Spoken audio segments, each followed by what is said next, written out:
Good morning everyone. আজকের ব্লগটা শুরু করছি প্ল্যাটফর্ম থেকে। প্ল্যাটফর্মে এসেই শুনি ট্রেন আজকে প্রচুর লেট, আধ ঘন্টা পর ট্রেন এলো। বর্ধমানে পৌঁছাতেও আমার আধ ঘন্টাই দেরি হয়ে গেল।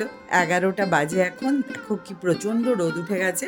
একরাশ বিরক্তি নিয়ে অফিসে গিয়ে পৌঁছালাম, কিন্তু বিরক্তি তো আর অফিসে দেখালে চলবে না। অনেক স্টুডেন্ট এসেছিল, তার সাথে আমার নিজের কিছু কাজকর্ম ছিল, সেই সমস্ত কিছু হাসি মুখেই সামলাতে হবে, তাই না?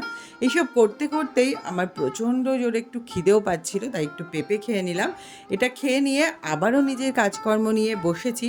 সেই সময় একজন দাদা এসে আমায় বললো যে ম্যাডাম, বাইরে ওয়েদার কিন্তু ভীষণ খারাপ হয়ে যাচ্ছে, খুব মেঘ করেছে, মনে হচ্ছে প্রচণ্ড বৃষ্টি নামবে, তো আপনি একটু তাড়াতাড়ি বেরিয়ে যান।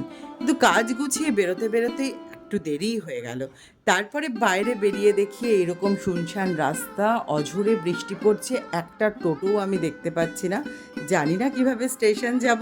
চলো আজকের মতো টাটা।